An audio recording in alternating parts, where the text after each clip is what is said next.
Let me do another. Hi everyone, we've seen that Locke considers our minds to start out as empty spaces, and all the contents of our minds, all our ideas, can be traced back to impressions that we receive through our senses. These arrive as unitary and determinate sensations. Those are the building blocks out of which we then construct our world of experience.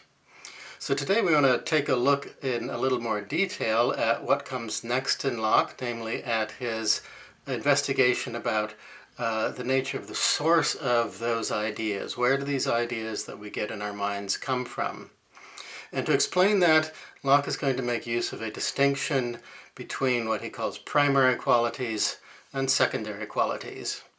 We'll see what that means in just a moment.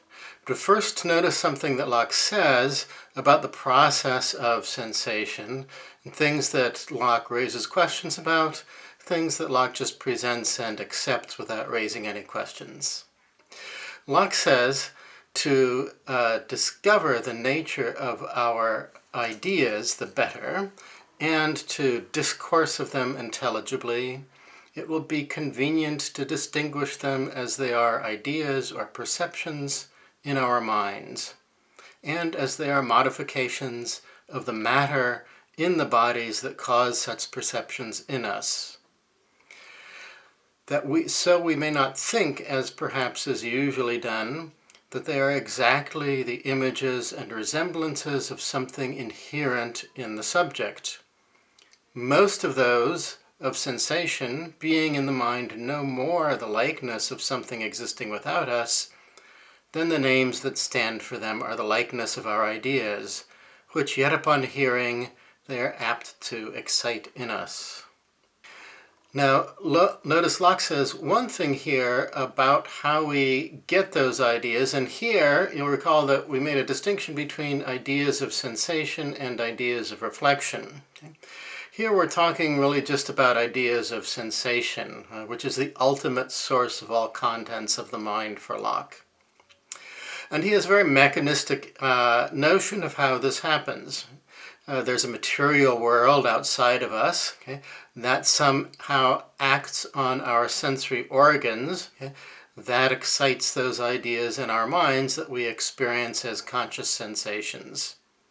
So the basic idea is very much like what Descartes thinks too, right? There's this mechanical, physical process of our sensory organs being affected by physical bodies in some sense or other.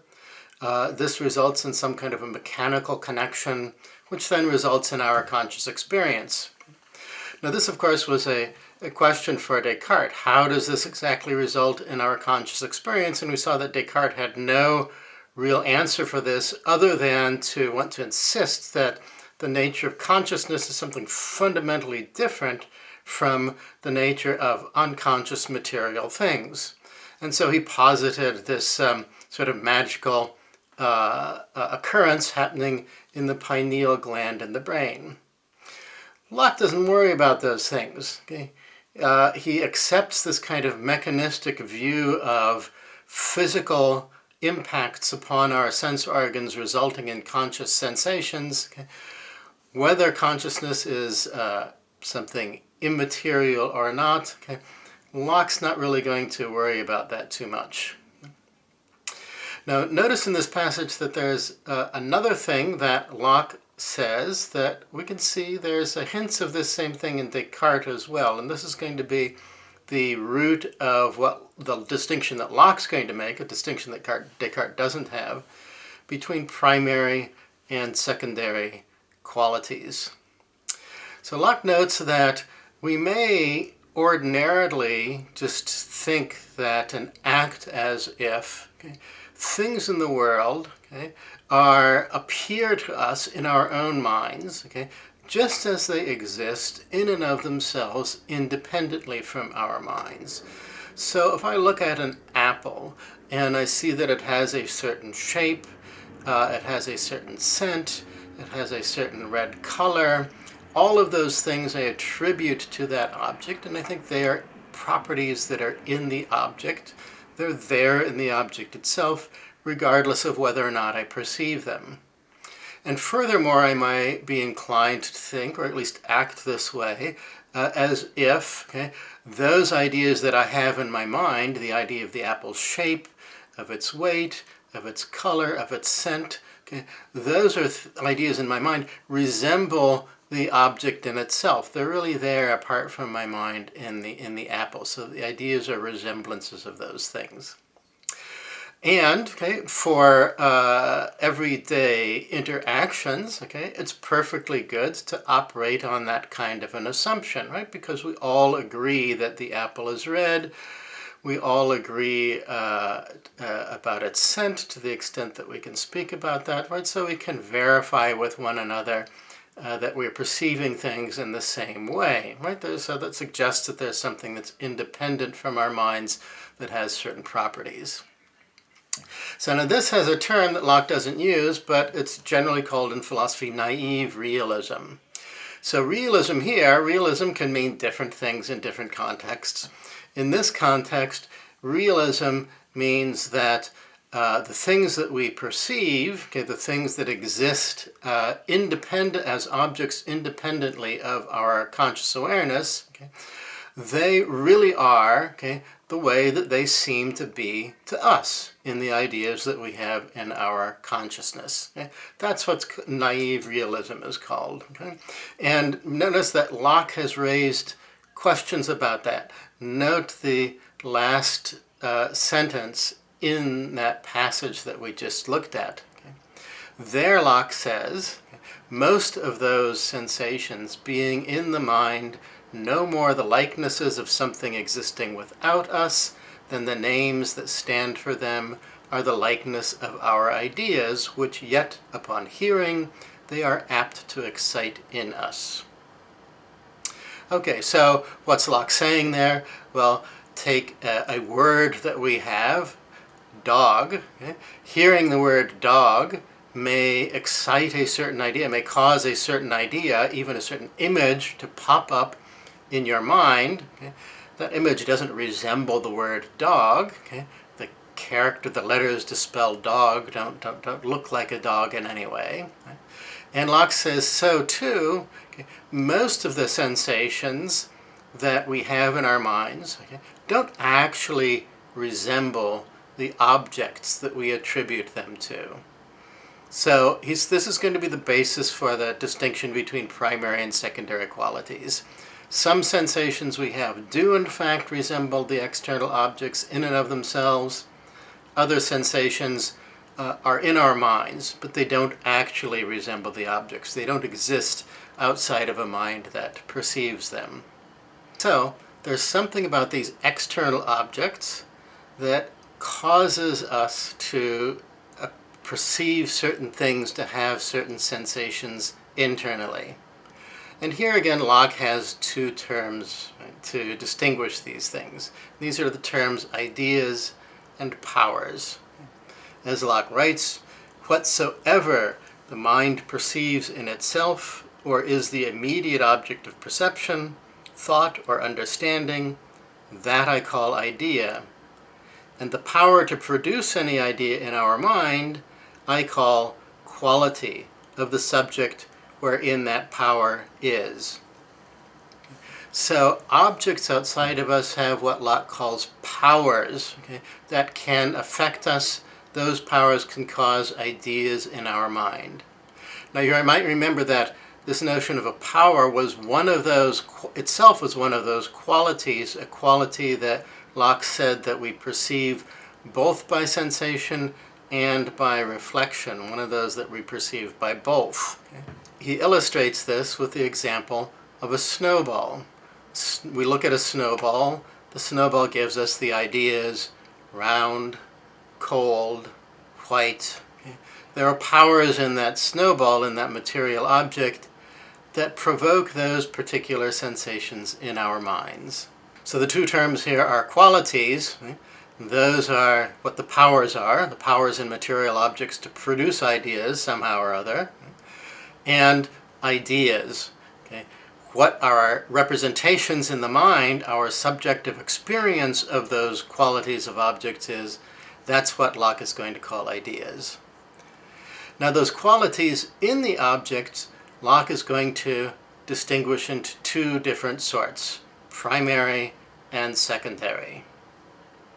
The primary qualities, he says, are qualities such as are utterly inseparable from the body, in what estate soever it be, such as in all the alterations and changes it suffers, all the force can be used upon it, it constantly keeps. So in other words, the primary qualities, right, the sensations we experience, which can be called sensations that represent primary qualities, the images or ideas or representations in our conscious minds, in fact, are actually in those objects themselves. And of these qualities, Locke has a very specific, definite list. Those are solidity, extension, figure, motion or rest, and number. That's it for the primary qualities. Those limited things: solidity, extension, figure, motion and rest, number. Now if you see those terms for those qualities, you might recall having seen those earlier in the essay concerning understanding. All of those, in fact, with the exception of one, are the qualities that he named as the qualities that can be perceived by more than one sense. Color is something that is seen but not heard or tasted.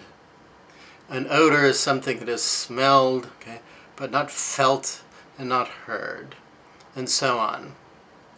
But figure, that is to say the shape of something, you can feel that or you can see that. Motion or rest, you can touch an object and feel if it's moving or not. You can also discern it by looking at it. In some ways you can hear motion as well, or hear evidence of motion at least. Number, you can count a set of dice on a table, or you can pick them up one by one with your eyes closed and you can count them that way.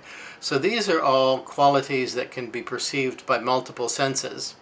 The same is not the case for solidity, however.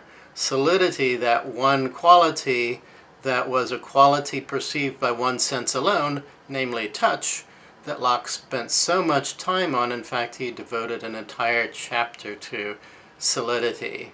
So perception by multiple senses is not going to be for Locke an adequate criterion by which to distinguish primary from secondary qualities, because that would leave out solidity, which he also wants to count as a primary quality. Now Locke has a little thought experiment to try to illustrate what he thinks are primary qualities, and he talks about taking a grain of wheat and then dividing it, and then dividing it again, and then dividing it again, and so on and so forth. Right? So we are dividing this solid extended thing, cutting it smaller and smaller and smaller. And as we conceive of extension, we think that every piece that is cut into two pieces, you're still going to have some extension left. That extended thing is going to have some shape. That extended thing is going to be something that you could brush away and you could make move, or it's something that could stay in place and rest. That extended thing is still something material and therefore has some kind of solidity about it as well. So Locke thinks that this thought experiment illustrates that these particular qualities are things in the object themselves, unlike the ones he's going to call secondary qualities. And this is indeed a thought experiment, because he imagines this as happening. If you can divide this smaller and smaller and smaller, if you get small enough, you're going to get to some extended thing that's too small to be perceived. You won't be able to see it anymore, and therefore you won't be able to discern with your eyes or with your fingers what shape it has. You won't be able to see, it won't have a color for you anymore, and so on and so forth. So we become invisible, but we still think of it as maintaining these. That's why he says these primary qualities are indeed inseparable from the object itself. So what are secondary qualities? Secondary qualities, he says, are such qualities which, in truth, are nothing in the objects themselves, but powers to produce various sensations in us by their primary qualities.